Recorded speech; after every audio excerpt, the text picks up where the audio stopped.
Why we fail ourselves. The science, psychology, and philosophy of achieving any goal. Chapter 1. The yearly promise we break. Every year begins the same way. A new calendar. A fresh notebook. A quiet promise whispered somewhere between hope and desperation. This year will be different. We set goals with genuine intention. We promise to wake up earlier, work harder, save more, lose weight, build discipline, grow spiritually, learn new skills, or finally pursue the dreams we have postponed for far too long. January feels powerful, motivation is high, the future looks generous, and then life happens. Weeks pass, momentum fades, old habits quietly return. The gym membership goes unused, the journal remains blank, the plan dissolves into excuses. By mid-year, many goals are forgotten entirely. By the end of the year, we look back not with pride, but with disappointment, wondering how once again we failed to become the person we said we would be. This pattern is so common that it feels normal, but it shouldn't. Failing to achieve goals year after year is not a character flaw. It is not proof that you are lazy, weak, or incapable. It is not evidence that you lack motivation or intelligence. The truth is far more complex and far more hopeful. We fail ourselves not because we are broken, but because we misunderstand how change actually works. It is not that we have a short time to live, but that we waste much of it. Seneca. Most people believe success is about willpower, about wanting something badly enough, about motivation, inspiration, or discipline magically appearing at the right moment. But science, psychology, and centuries of philosophy tell a different story. Human beings are not designed to pursue discomfort voluntarily. The brain is not wired for long-term goals. It is wired for survival, safety, and efficiency. When we attempt to change our behavior, our own biology often resists us, quietly, subtly, and persistently. This is why intelligent people procrastinate. This is why motivated people quit. This is why talented people remain stuck. And this is why self-blame is so destructive. When we fail to meet our goals, we turn against ourselves. We label ourselves undisciplined.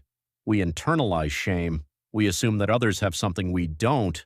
More drive, more focus, more strength. But what if the problem is not you, but the system you're using? What if the way we set goals is fundamentally flawed?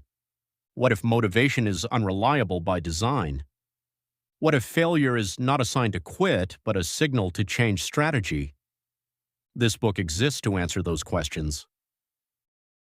The silent cost of broken promises. Every goal you abandon leaves a mark. Not on your resume, not on your bank account, but on your self-trust. Each time you promise yourself change and fail to follow through, your mind learns something dangerous. Your words don't mean much. Over time, this erodes confidence. You stop believing in your own intentions. You dream smaller. You aim lower. Not because you lack potential, but because you are tired of disappointment. This is one of the greatest hidden tragedies of modern life. We do not fail once, we fail gradually. And the greatest loss is not the goal itself. It is the belief that we are capable of achieving anything meaningful. First say to yourself what you would be, and then do what you have to do. Epictetus. But here's the truth most people never hear. You can rebuild self-trust. You can rewire habits. You can design a life where progress becomes inevitable instead of optional. And it starts by understanding why we fail ourselves, not emotionally, but scientifically. This is not another motivational speech. This book will not tell you to just work harder. It will not sell you false positivity. It will not pretend that success is easy. Instead, it will show you why your brain resists change, why motivation fades, why identity matters more than goals, why discipline is built, not born, why systems beat willpower, and how to achieve any goal you truly commit to. Using insights from neuroscience, behavioral psychology, habit science, Stoic philosophy, real-world human behavior. This is not about becoming perfect. It is about becoming consistent. It is about becoming someone who no longer quits on themselves. A shared responsibility. At Dove Media Services, we believe growth is not meant to be hoarded. Knowledge gains power when it is shared. If this message resonates with you, we encourage you to subscribe to Dove Media Services on YouTube and TikTok, where we continue conversations on discipline, purpose, mindset, and personal transformation. Share this work with friends who are tired of repeating the same year over and over again. Because change spreads faster when people grow together. What comes next? In the next chapter, we will explore the hidden psychological mechanisms behind self-sabotage and why even our best intentions often work against us. You are not weak, you are not incapable, and you are not too late. You are simply about to understand yourself better. Chapter 2. The Psychology of Self-Sabotage.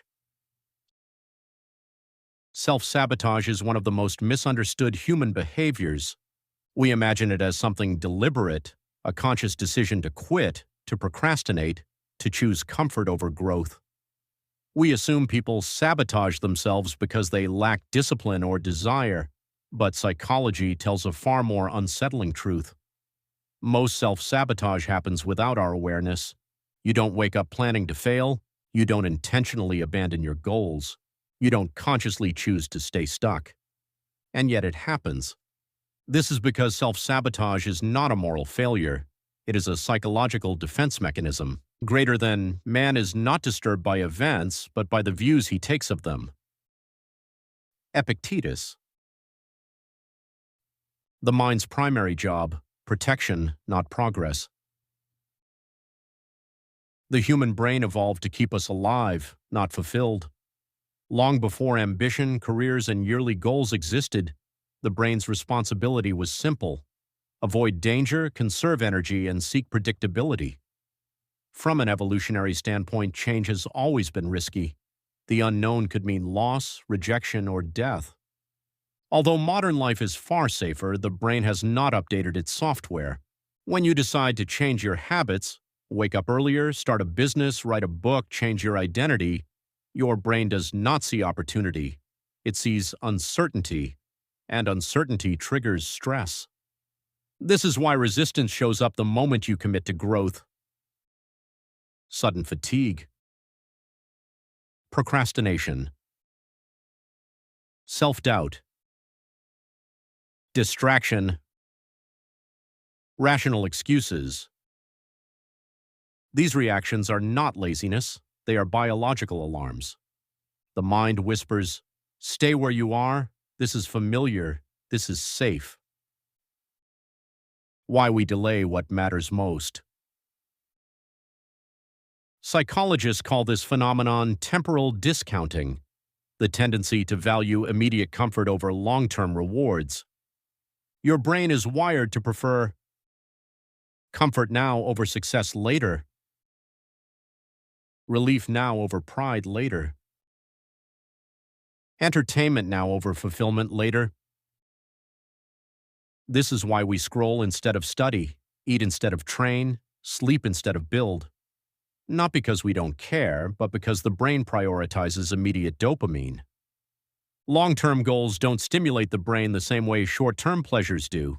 The reward is distant, abstract, and uncertain. The discomfort is immediate and real. So the mind bargains. I'll start tomorrow.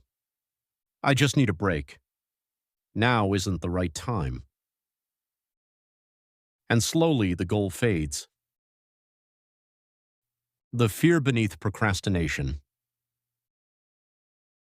At the core of self-sabotage is fear, not always fear of failure, but often fear of success.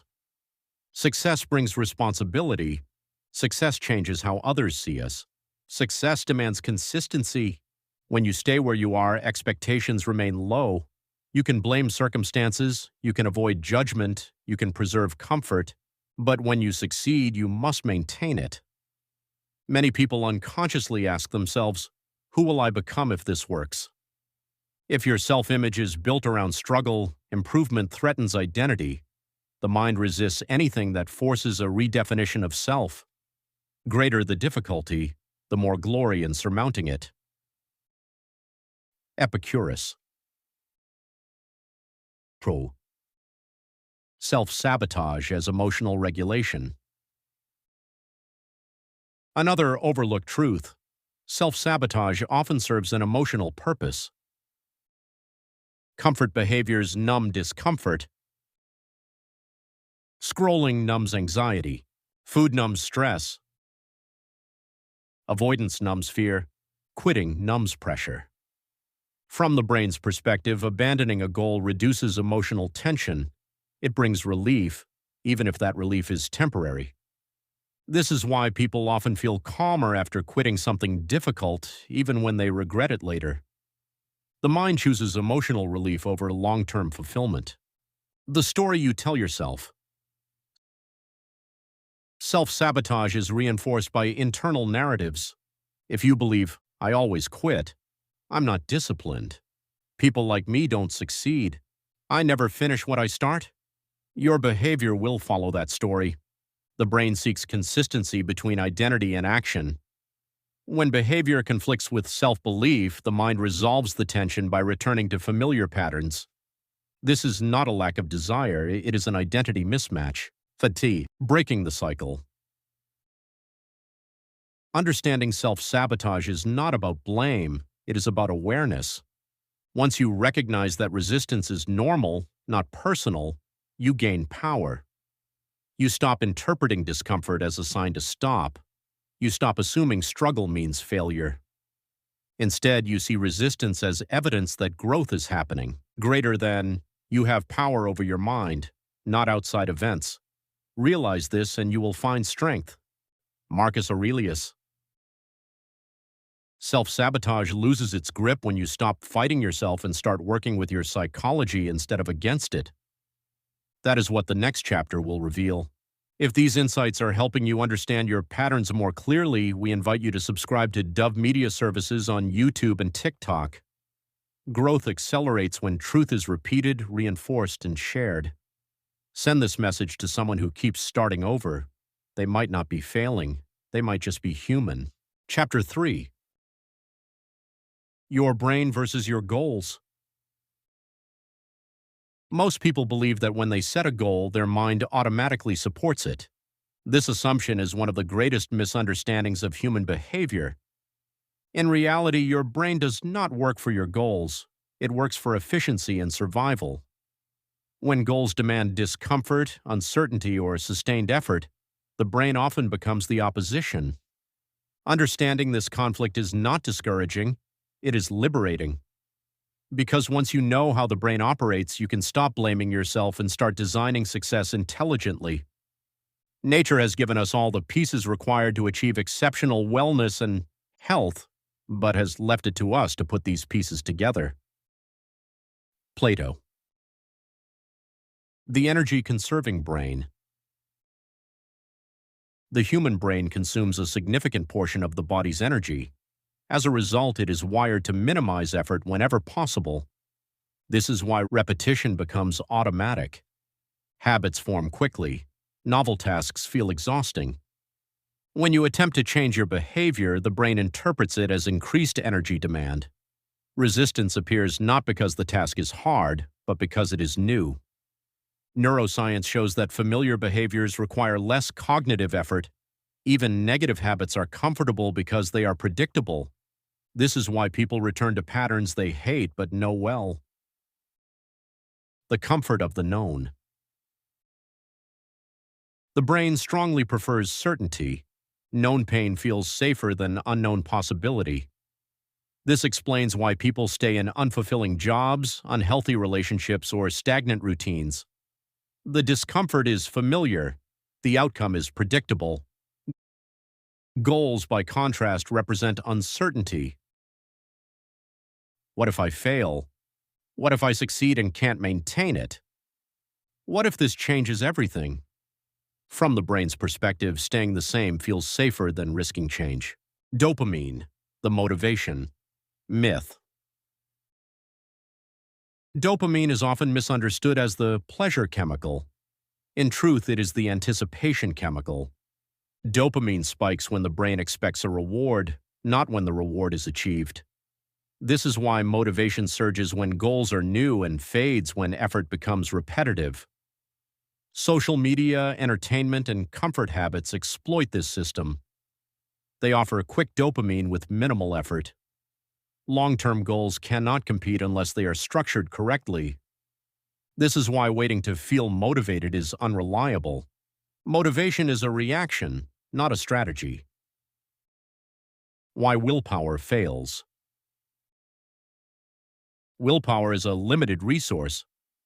Studies in self-regulation show that decision fatigue reduces the ability to resist temptation. The more decisions you make, the weaker willpower becomes. Relying on willpower alone is like trying to carry water in your hands. Eventually, it leaks. Successful individuals do not possess superhuman discipline. They design environments that reduce the need for willpower. Habit loops and automatic behavior. Most of your daily actions are not conscious choices. They are loops. Cue. Routine. Reward. Once a habit is formed, the brain executes it automatically. This is efficient, but it also explains why change feels difficult. Breaking a habit requires interrupting an automatic system. Without a replacement, the brain returns to the familiar loop. This is why simply stopping a behavior rarely works. The brain is not the enemy. It is important to understand this clearly. Your brain is not trying to sabotage you. It is doing what it was designed to do. The problem arises when we ask an ancient system to operate in a modern environment without guidance. When you stop fighting your brain and start cooperating with it, everything changes. Knowing yourself is the beginning of all wisdom. Aristotle. Designing goals. The brain can support. To work with your brain, reduce friction for good habits. Increase friction for bad ones. Make progress visible. Reward consistency, not outcomes. Remove unnecessary decisions. Goals must be broken into actions small enough that the brain does not resist them. This is not lowering standards. It is increasing sustainability. At Dove Media Services, we believe understanding the mind is the first step toward mastering it. If this chapter clarified why discipline feels difficult, subscribe to Dove Media Services on YouTube and TikTok for more insights that turn self-awareness into self-mastery. Share this work with someone who thinks they lack willpower. They may simply lack the right system. Chapter 4. Why motivation is a lie. Motivation is celebrated as the fuel of success. We are taught to wait for it, chase it, and depend on it. We consume speeches, videos, quotes, and stories, hoping to feel inspired enough to change our lives. For a brief moment, motivation arrives, powerful, emotional, convincing, and then it disappears. This cycle leaves many people confused and frustrated. They wonder why motivation fades so quickly and why they cannot maintain it. The truth is simple but uncomfortable. Motivation was never meant to last. Greater than, do not pray for an easy life, pray for the strength to endure a difficult one, attributed to Socrates. Motivation is an emotion, not a strategy. Motivation is a feeling, and like all feelings, it fluctuates. It depends on mood, environment, energy levels, external stimulation. Expecting motivation to be consistent is like expecting happiness to be permanent. The human nervous system does not work that way. Neuroscience shows that emotions are transient states. They rise and fall. They cannot be relied upon to drive long-term behavior. This is why people start strong and quit quietly. The danger of waiting to feel ready. When you wait for motivation, you train your brain to associate action with emotion. The message becomes, I act only when I feel like it. This creates a fragile system where progress depends on perfect conditions, high energy, low stress, and external encouragement. Real life rarely offers that combination. Progress built on motivation collapses under pressure. Discipline is not harsh, it is freedom. Discipline is often misunderstood as punishment or rigidity. In reality, discipline is the removal of choice. When a behavior becomes automatic, it no longer requires emotional negotiation. You do not debate brushing your teeth. You do not wait for motivation to eat. These actions happen because they are systems, not feelings. Discipline reduces cognitive load, it simplifies life, it frees mental energy for creativity and growth. Greater than through discipline comes freedom. Aristotle, principle echoed in Stoic philosophy. D. Systems outperform motivation. A system is a structure that operates regardless of mood. Examples: fixed workout times, pre-decided routines, environmental cues, accountability mechanisms. Systems succeed because they do not ask how you feel, they ask what time it is. When systems are in place, success becomes the default outcome. Motivation follows action, not the other way around. One of the most overlooked psychological truths is this: action creates motivation. When you take a small step, dopamine increases, confidence grows, momentum builds. Waiting for motivation delays the very thing that produces it. Start small enough that resistance is minimal. Let consistency generate belief.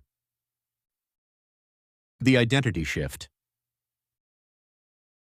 People who succeed stop asking, "Do I feel like doing this?" They ask, "Is this what someone like me does?" This subtle shift moves behavior from emotion-based to identity-based. When actions align with identity, motivation becomes irrelevant. Greater than, first say to yourself what you would be, and then do what you have to do. Epictetus. Redefining motivation. Motivation is useful, but only as a spark, not a power source. Use it to design systems, set structure, remove obstacles, then let it go. Consistency outlives inspiration. If this chapter challenged how you think about motivation, subscribe to Dove Media Services on YouTube and TikTok. We focus on principles that work even when motivation doesn't. Share this message with someone waiting to feel ready. Readiness is built, not found. Chapter 5. Identity, the hidden driver of success. Long before habits change, long before goals are achieved, something deeper must shift. That shift is identity. Most people approach change from the outside in. They focus on outcomes, lose weight, make more money, become disciplined, start a business. But lasting change happens from the inside out. Behavior follows identity. If your goals are not aligned with who you believe you are, they will eventually collapse. Greater than knowing yourself is the beginning of all wisdom. Aristotle. Why goals fail at the identity level. Consider this difference. I want to stop procrastinating. I am a disciplined person. The first is a desire. The second is a declaration of identity. Psychological research shows that the brain seeks consistency between self-image and behavior. When actions conflict with identity, the mind experiences tension. That tension is usually resolved by abandoning the action. not changing identity. This is why temporary change is common, but lasting transformation is rare. The self-image ceiling. Every person operates within an invisible range of what they believe is possible for them. This is known as the self-image ceiling. If your identity says, "I'm not consistent, I always struggle, success isn't for people like me," your behavior will unconsciously align with those beliefs. When progress threatens to exceed that ceiling, self-sabotage appears, not because success is unwanted, but because it feels unfamiliar. Identity is shaped by evidence. The brain builds identity from repeated behavior. You don't become confident by thinking positively.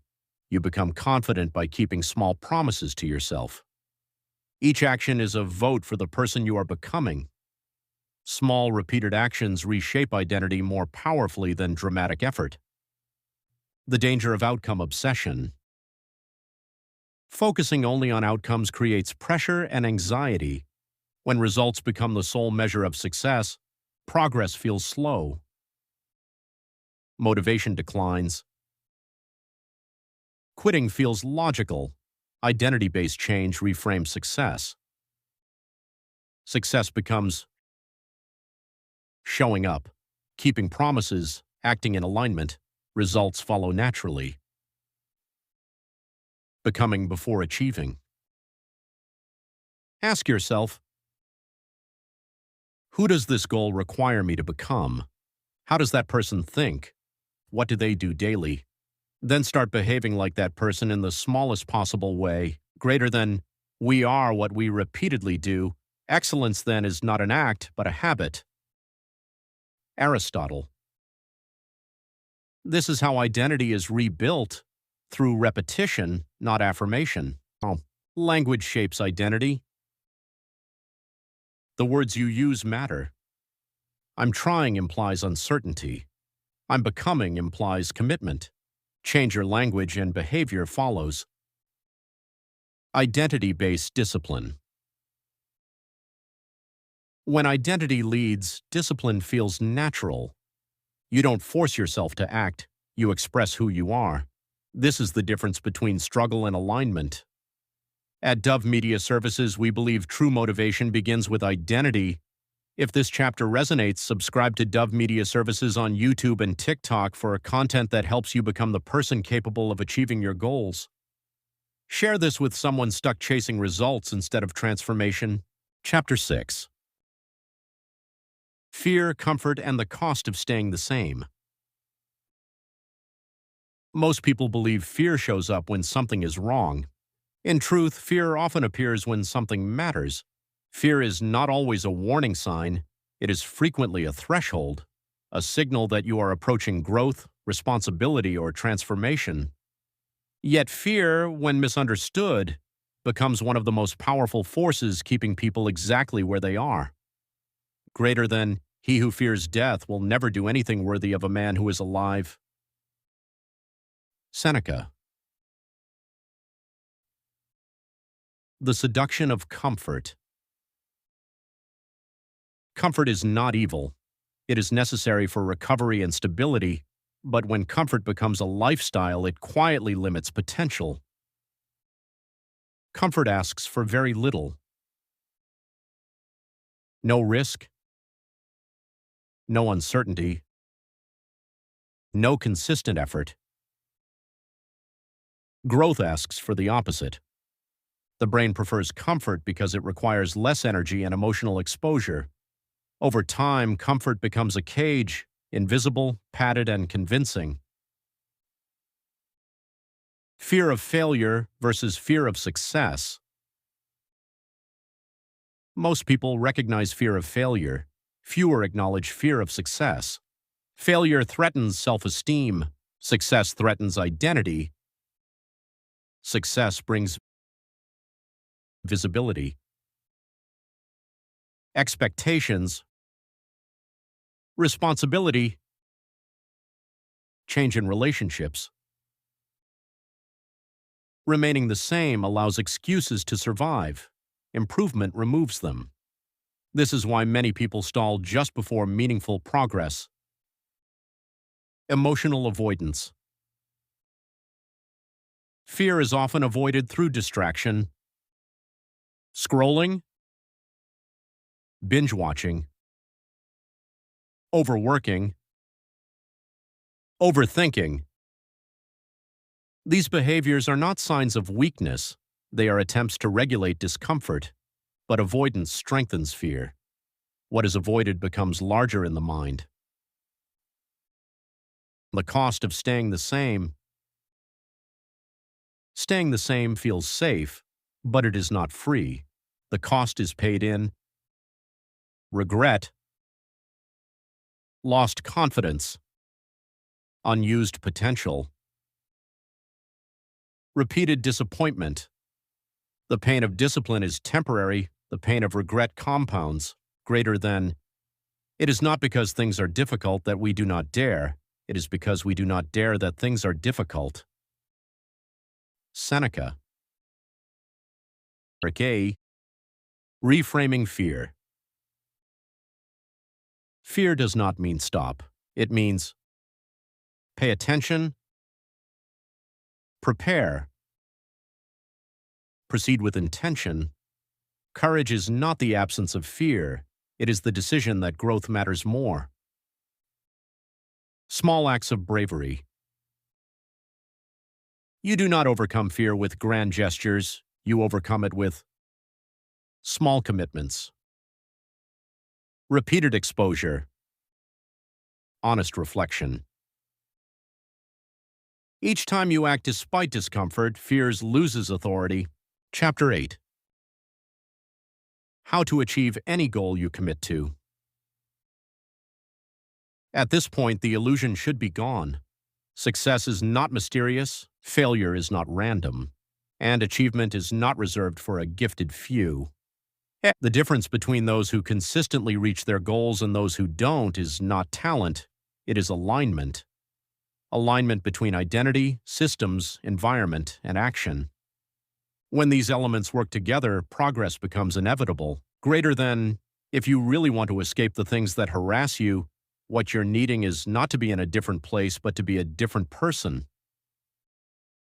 Seneca. Step 1. Choose one meaningful goal. Most people fail because they try to change everything at once. Focus creates power. Choose a goal that matters deeply, aligns with who you want to become, can be broken into daily actions. Clarity reduces resistance. Step 2. Define the identity required. Ask who does this goal require me to become? What would that person do on their worst days? How do they handle setbacks? Let identity guide behavior. Step 3. Break the goal into non-negotiable actions. Large goals overwhelm the brain. Small actions build momentum. Design actions that take less than 30 minutes, can be done even on low-energy days, are tied to specific times or cues. Consistency compounds. Step 4. Design your environment. Remove friction. Prepare tools in advance. Eliminate obvious distractions. Create cues that trigger action. The environment should support you, not test you. Step 5. Build accountability. Progress accelerates when it is visible. Accountability can be a partner, a public commitment, a tracker, a routine check-in. Accountability is not pressure, it is structure. Step 6. Expect resistance. Resistance is not failure, it is confirmation. Plan for low motivation, busy schedules, emotional discomfort. Decide in advance how you will respond. Step 7. Review and adjust weekly. Weekly reflection keeps goals alive. Ask, what moved me forward? What held me back? What will I change next week? Adjust systems, not self-worth. Step 8. Measure identity, not just results. Track days you showed up, promises you kept, effort invested. Results follow consistency. Greater than we are what we repeatedly do. Aristotle. The compound effect of small wins. Small actions create confidence. Confidence creates consistency. Consistency creates identity. Identity creates results. This is how transformation happens. Quietly, gradually, permanently. Dove Media Services message. At Dove Media Services, our mission is to help people turn intention into action. If this framework resonates, subscribe to Dove Media Services on YouTube and TikTok, and share this message with friends who feel overwhelmed by their goals. Progress begins with clarity. Chapter 9. Becoming the person who never quits. Quitting is rarely a single decision. It is a gradual process, a series of small compromises made quietly, rationalized intelligently, and repeated until momentum disappears. People don't wake up intending to give up on themselves. They drift there. Becoming someone who never quits does not mean becoming relentless, emotionless, or extreme. It means becoming anchored, grounded in purpose, identity, and principle. Greater than, the wise man is neither raised up by prosperity nor cast down by adversity. Seneca. The myth of constant strength. The idea that successful people are always strong is false. They get tired, they doubt themselves, they feel unmotivated. The difference is not emotional resilience, it is behavioral consistency. They continue despite fluctuating emotions. Redefining quitting. Most people define quitting as stopping completely. In reality, quitting often looks like skipping, just this once, lowering standards quietly, delaying without rescheduling, accepting excuses as logic. The person who never quits notices these moments early and corrects them quickly. Principles over feelings. Feelings change daily, principles endure. When behavior is guided by principles, mood loses control, external chaos loses influence, discipline becomes stable. Principles act as anchors during emotional storms. The power of returning. Never quitting does not mean never failing. It means never staying down. The most important habit is returning to the plan, the system, the identity. Progress resumes the moment you return, greater than fall 7 times, stand up 8. Ancient philosophical proverb. Self-respect as fuel. Discipline is not self-punishment, it is self-respect in action. Each kept promise strengthens trust. Each return reinforces belief. Confidence is built through reliability. Long-term thinking. People who never quit think in decades, not days. They understand that. Bad weeks do not define outcomes. Setbacks are information. Growth is nonlinear. Patience protects persistence. The quiet power of consistency. Transformation is rarely dramatic. It is quiet, uncelebrated, unseen. And that is why it works. Greater than do not despise the small beginnings. Plato, principle echoed in classical philosophy. Final message from Dove Media Services. At Dove Media Services, we believe the most powerful transformation is internal. If this book has helped you see yourself differently, subscribe to Dove Media Services on YouTube and TikTok for continued guidance, motivation, and truth. Share this work with friends who are tired of starting over because they don't need more motivation. They need understanding. Conclusion. You were never broken. You did not fail because you are weak. You did not fall short because you lack ability. You struggled because you were never taught how change actually works. Now you know. You understand the mind, you understand identity, you understand systems, and most importantly, you understand that you can rebuild trust with yourself, one action at a time. The future does not require perfection, it requires commitment. And commitment, once understood, is unstoppable. Copyright Dove Media Services.